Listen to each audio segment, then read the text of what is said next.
Russia's military once bragged about as one of the strongest in the world, but now it's crumbling. Putin thought he could steamroll Ukraine in weeks, but what he got was a nightmare, a military that's falling apart piece by piece.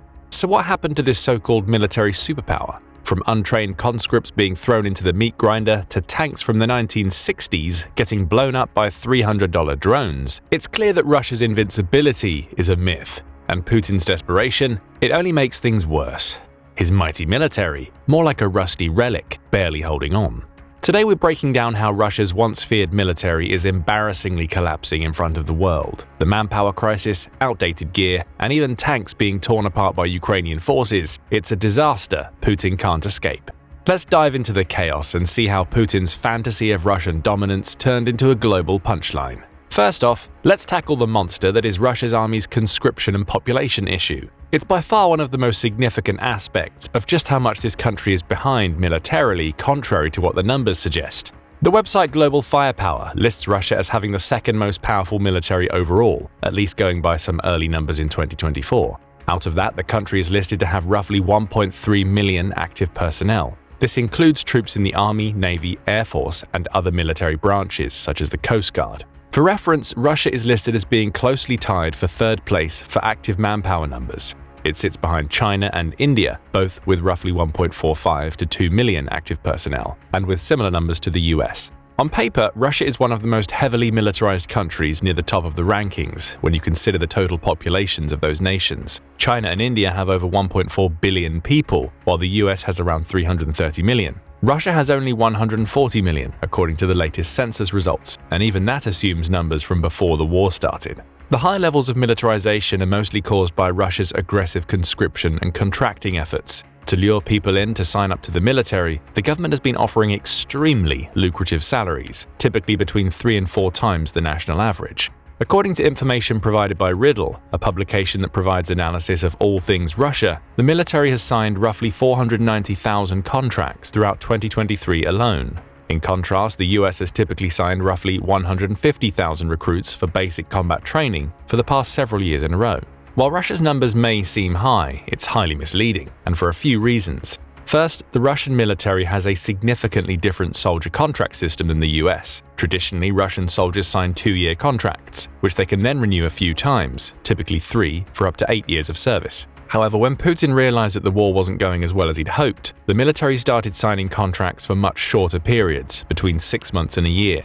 What this all means is that the figure of close to 500,000 includes soldiers who have signed their first contract in that year, but also soldiers who signed up during 2022 and whose 1-year contracts have been renewed. Due to the 6-month minimum, some soldiers even have multiple contracts in 2023 alone. By Riddle's estimate, the actual number of new soldiers throughout 2023 is closer to a more manageable 200,000.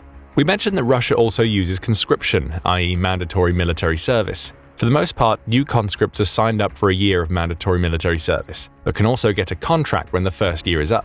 By Reuters' estimate, Russia has been conscripting at a rate of roughly 150,000 people every 6 months. Put together, this accounts for roughly 350,000 new soldiers each year, far more than the US or even China and India are getting. But we have to take into account the other side of the coin: casualties. According to the Ukrainian Ministry of Defense, the Russian military has suffered over 660,000 casualties during the first 32 months of the war. Additionally, the Ministry of Defense has been posting numbers of daily casualties, and they indicate a rate at which the Russian military has been losing soldiers has only gone up over the course of the war. For example, the most recent estimates suggest that Russia loses between 1,000 and 1,200 soldiers per day. During the summer campaign of 2024, one of the most catastrophic failures for the Russian military, that number was between 800 and 1,000. When Ukraine launched its invasion of the Kursk region, the daily casualties sometimes shot up to 1,400. By some estimates, Russia could very well lose over 1 million people by early 2025, signaling that the rate is likely to sharply increase in the coming months.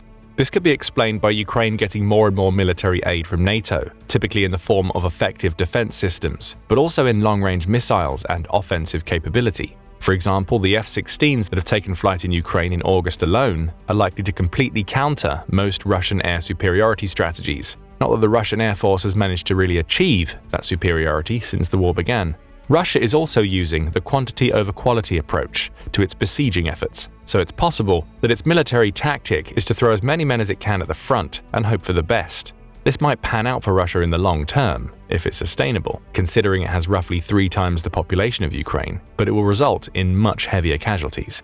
Additionally, when we mentioned conscription in Russia, there are a few more caveats to those numbers we used earlier. Since mandatory conscription lasts a single year, compared to 2-year contracts traditional soldiers get, the growth of the Russian military is unlikely to be as high as the number suggests. Not all conscripts will sign a contract with the military, which means that the army has yet another way to lose soldiers apart from war losses. Furthermore, conscripts are legally not allowed to be deployed abroad, a consequence of the disastrous Soviet-Afghan War in the 1980s, with military and civilian casualties numbering millions. That means that even if Russia ramps up its conscription, those conscripts are practically unusable for the offensive effort that Putin might be planning. Then we also have to consider how Russia trains its troops. Unlike the US, which has a centralized training system for recruits applying for the army branch based in 5 locations throughout the country, Russian troop training is heavily unit-based. That means that there's a significantly higher variance between how one unit might be training its troops compared to another. While basic training for conscripts should last at least 8 weeks in Russia, recent reports and interviews with prisoners of war suggest that some units were reducing training time to just 2 weeks before shipping the conscripts to their posts in regions neighboring Ukraine. Some conscripts and contract soldiers can even be bundled up in a unit during training. It's possible that even troops that see actual combat on the front lines in Donbass have very little training. This problem goes as far back as at least 2016, when a report by the Center for Naval Analyses, or CNA, suggests that a few naval officers were dismissed for failing to uphold proper training methods and distorting the real state of combat preparedness to Russian military command. It suggests that the issue with the lack of proper military training is deeply ingrained in the military. The CNA report also suggests that the Russian military, particularly troops and training personnel, consider mandatory conscripts to be more expendable and less prestigious than contract soldiers, which is indicated by the difference in troop preparedness levels between the 2 types. Furthermore, the Russian losses over the past year could be estimated to be mainly more experienced soldiers. Reports from 2022 suggest that the army has gone so far as to recruit from prisons to make up for the heavy losses it experienced at the start of the war. This all means that Russia is either losing its experienced troops and replacing them with relatively fresh soldiers to throw into the meat grinder, or keeping its special forces back due to a fear of getting counterattacked. When you combine all these factors, it becomes quite clear that the average Russian soldier is typically far less trained than the average Western one. Most Western countries don't have mandatory military service, or at least don't rely on it significantly to perform offensive military operations. But it's not just soldiers that Russia is having issues with. Its military equipment is typically much weaker than it seems on paper as well. Take its arsenal of tanks, for example. According to most statistics, Russia has by far the most tanks on active duty out of all nations. And yet Russian tanks haven't made a difference in the entire war against Ukraine. Why is that?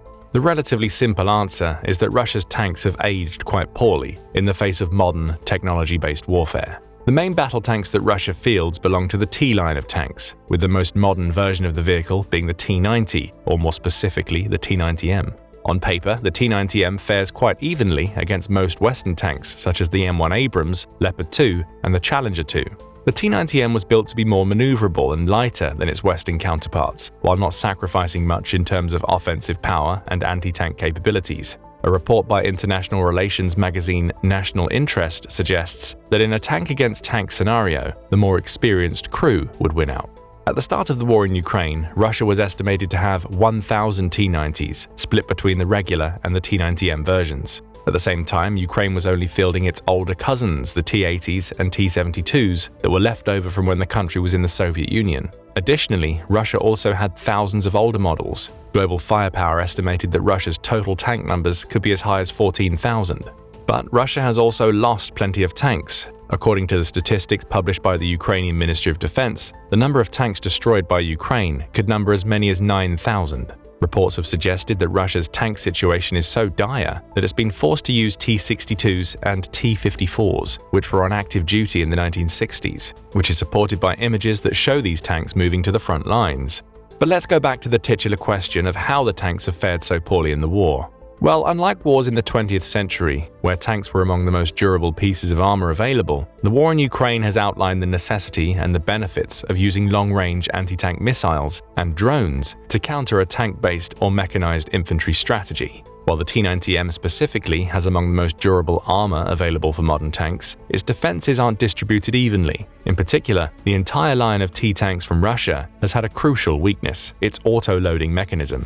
The autoloader should, on paper, improve the fire rate of tanks and bring up their offensive capability. Combined with the tank's relatively smaller weight, its mass is some 20 tons less than that of its Western counterparts, the T-90M theoretically has excellent maneuverability. However, the autoloader's design is what's setting the entire T-line back. Rather than storing the spare ammunition inside the tank chamber, the autoloader pulls the ammo from below the turret. The ammo storage itself, being slightly on the outside, is protected by a relatively thin piece of armor. If something like a mine or anti-tank missile pierces that armor and explodes, it can detonate the entire stock of ammunition, which can cause catastrophic structural failure in a phenomenon called explosive decapitation.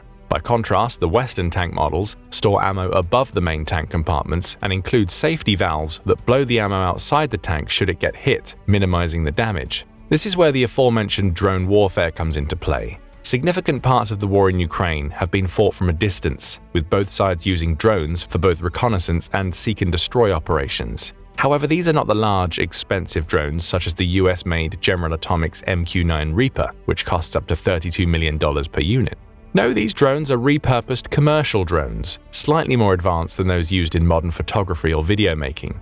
By attaching an anti-tank mine to the drone, it can behave like a moving and highly maneuverable seeker missile, guided by an expert pilot who can be miles away from the actual combat. These drones are light and quick, allowing them to get into smaller crevices. Ukraine has used them to great effect to specifically target infantry as well as tanks that Russia has been sending to the front lines. A single well-positioned strike from the drone can directly hit a T-type's ammo stockpile, completely destroying it. It's these drones that have likely forced Russia to use its older, less durable tanks. Since they are much less expensive to produce, they have mostly been used as a sort of mobile armor to seek out enemy fire and allow Russia to pinpoint where the drone strikes are coming from. Still, even with that, reports suggest that Russia has been losing tanks at a far greater rate than it can make or repair them. Some estimates include Russia's current production capacity ending in roughly 2 years, at which point Russia would likely run out of the raw material that it imports to make more modern pieces, which is partially due to Russia being under severe sanctions by most of the Western world. To Russia's credit, it has tried to create a different version of its main battle tank. The project, called the T-14 Armata, was announced after the military cancelled the T-95, which would have ostensibly suffered from the same issues as the T-90. The Armata was supposed to represent a marked shift from its previous designs. In particular, the turret itself is unmanned, with the entire crew stationed in a separate compartment. This gives the crew higher survivability on the off chance the turret gets blown up by anti-tank ordnance. Additionally, the tank was purported to have more offensive capabilities than the T-90M, with the highly prized Afghanit reactive armor system to shore up its defenses. However, only a dozen or so T-14 Armatas saw the light of day. In the few images that showcased it, Russia has tried to use it on the front lines. However, it seems that the military completely recalled the model from the front lines relatively soon after deploying it. Supposedly, the tanks weren't performing up to par, or at least considering the significant investment the military put into the project. Despite its next-generation features, bringing it far above what the M1 Abrams should be able to do in theory, the tank really hasn't lived up to its potential, likely due to it being vulnerable to the same things the previous T-line has been: intelligence and long-range strikes. Since Russia has already been struggling to repair its older tanks, putting newer and more expensive ones on the front lines is throwing the government's money away. And Russia doesn't really have much of it left to allocate to the military, considering it's spending upwards of 40% on national defense. It's not only the tanks that have been underperforming. Russia's mechanized infantry vehicles have also fared quite poorly over the course of the war. This is largely due to Ukraine getting over 300 M2 Bradleys from the US and NATO. Bradleys have superior mobility to their Russian counterpart and are much better armored compared to the BMP-2, which Russia has the most of when it comes to infantry support vehicles. As such, the Bradleys are more likely to shrug off a hit and can dish out more damage in return. In fact, 2 Bradleys have single-handedly destroyed a Russian T-90, which is arguably the most armored vehicle on the battlefield at the moment, and a Bradley equipped with an anti-tank mortar destroyed 2 tanks by itself. One of the hallmarks of the Bradley, as well as the M1 Abrams, is its thermal sight, allowing it a greater field of vision at night and giving it a chance to launch the first shot in encounters. This could prove vital in combat, where a single piercing round can annihilate an entire vehicle. The losses of Russian BMPs are perhaps not as numerous as the tank losses, but the military has a much smaller supply of these weapons. It's estimated that the war started with roughly 4,000 BMPs across various models, and that Ukraine has destroyed roughly 2,000 of them in 23 months. This was 9 months before the writing of this script. If we follow the rate of destruction, it's likely that the losses could be around 3,380. This gives the Russians a supply that could last as little as 2 more years. Russia doesn't produce 1,000 BMPs per year. However, it does retrofit older vehicles with spare parts and put them on active duty, which totals roughly 1,000 units per year. When those run out, Russia will be using up everything it has. Additionally, Russian mechanized infantry tactics are slightly different from the ones used by the US, NATO, and Ukraine. A Russian unit only uses 3 vehicles, one fewer than the West. This means that taking out one of the vehicles heavily reduces the offensive power and mobility of the entire mechanized squad. Russian artillery and long-range support is perhaps its biggest advantage. The country is one of the largest producers of artillery shells, averaging roughly 3 million rounds per year. NATO as a whole has supplied Ukraine with roughly 1 million rounds per year so far, which was just enough to force a few countries to start dipping into their spare supplies. The Russian military also has arguably the largest arsenal of both towed and self-propelled artillery. While most of the artillery models are relatively old, from the Soviet era, the newest generation of self-propelled artillery, like the 2S-19, could be considered ahead of their Western counterparts. The 2S-19 can reach a fire rate of a respectable 9 to 10 rounds per minute. By comparison, US models typically have a fire rate of 1 round per minute, with faster models going up to 4 RPM for sustained fire. By combining an overwhelmingly numerous artillery arsenal, one of the highest production rates in the world, and fast fire rates, the Russian military can exert a lot of pressure to deny ground and clear a path for their infantry. The most common tactic that Russians have used with artillery is to just stack them up as close as possible, as many as possible, and fire away. It's been one of the only ways that the Russian military has utilized its numerical advantage. Ukraine has managed to curb this progress by using more modern equipment and drone warfare to seek and destroy artillery batteries on the front line. Surely, Ukraine being able to strike artillery from afar and from the sky would be mitigated by Russia having a larger air force. Well, that's not quite the case. While Russia does have a respectable fleet with roughly 4,200 aircraft in total, both sides of the conflict have quickly created multi-layered anti-air defenses. In Russia's case, its aircraft and long-range missiles and drone strikes have been hampered by the US donating Patriot anti-air defense systems to Ukraine, which is one of the most modern pieces of equipment of its type. Additionally, Russia has between 900 and 1,000 tactical aircraft, such as fighter or multi-purpose jets. A good part of that fleet is relatively modern, being made from over 100 units of Sukhoi Su-35s, Su-34s, and Su-30s each, all introduced after 2010, as well as a small number of modern Su-57s and MiG-35s. However, the Russian air forces have predominantly used slightly older aircraft such as MiG-29s and Su-27s, the latter of which the country has the most of, at over 100 planes. The older aircraft have ostensibly been used because they are good enough at drawing away fire from Ukrainian defenses. At the same time, Ukraine didn't really have a comparable air fleet.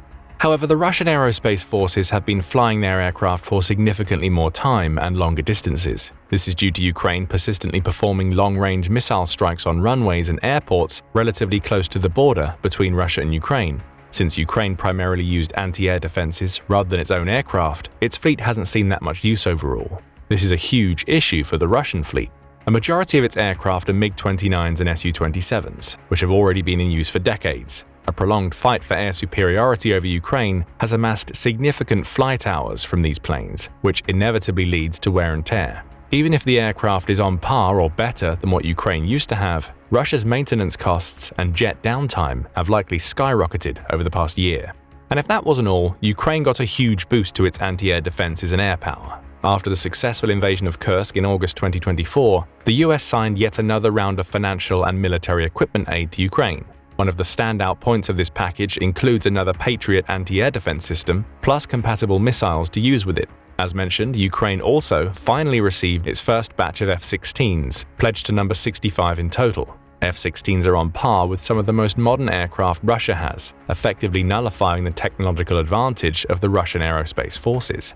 Ukrainian President Volodymyr Zelensky is adamant about needing roughly double the F-16s that NATO has donated thus far. And with how the war effort's been going in recent months, NATO might actually agree to give more airplanes. This is mainly due to Russia's threats of nuclear weapons being relatively benign in recent months. Every time the US or NATO debated sending vital, modern equipment to Ukraine, Putin would flag them as intruding upon Russia's national defenses, which would feasibly give him the go-ahead to respond with nuclear weapons. One of these red lines also included Ukraine directly invading Russia. Considering that that's happened, and the response from the Kremlin has been muted at best, NATO has relaxed its stance on giving Ukraine more equipment. In fact, the NATO Military Committee believes that Ukraine should have the right to use donated long-range missiles to strike Russia, something that the US has been reluctant to approve throughout the war. Finally, there's also the matter of the Russian Navy. The Navy was pivotal in cutting off Ukraine's access to global maritime trade via the Black Sea. However, due to Russia splitting up its navy on multiple fronts, the Black Sea, the Baltic Sea, and the Arctic, each individual unit doesn't have the capability to stand toe-to-toe with other countries. For example, the Baltic Navy, headquartered in Kaliningrad and St. Petersburg, for the part of the year it's not frozen, is practically blocked in by Baltic countries Sweden, Finland, Norway, Denmark, and Germany, all of which are NATO members. In a similar vein, the Black Sea Fleet can only really be used in that sea. While Russia did have early success in blocking off the port, it had much more difficulty keeping the navy afloat, literally. Ukraine used missiles and drones to damage ports, ships, and supply lines that serviced them. The sea-launched drones that Ukraine used are yet another innovation that Russia hasn't been able to adapt to. This has caused the Black Sea Fleet to lose its stranglehold over Ukrainian waters by late 2022. A year later, the grain exports from Ukraine via ships have practically reached pre-war numbers. All of the aspects of the Russian military have so far been supported by Russia's economy, which is slowly falling apart. Russia has consistently managed to dodge Western sanctions and trade bans by allying itself with China or Iran. Last year, the bilateral trade between China and Russia reached a record high of $240 billion, and China is one of Russia's main importers of oil and gas. But this situation is unlikely to be sustainable for Russia.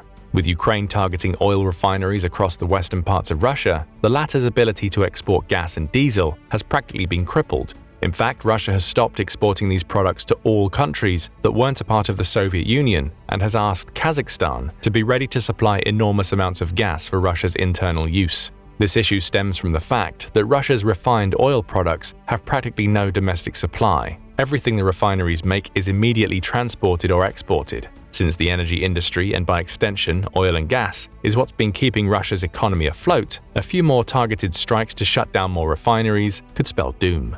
All in all, Russia's military has performed far worse than its numbers would suggest. It's debatable whether Russia should really be ranked among the top 10 military powers in the world. Apart from its artillery capabilities, Russia's only saving grace so far has been the fact that it has access to nuclear weapons on par with the US.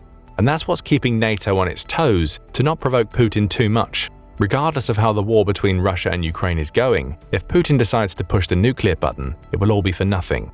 But what do you think? How can Russia's military keep up with its lackluster performance? Thank you for watching and leave your comments below. Now go and check out Russia's army is on the brink of collapse because of this one thing, or click this other video instead.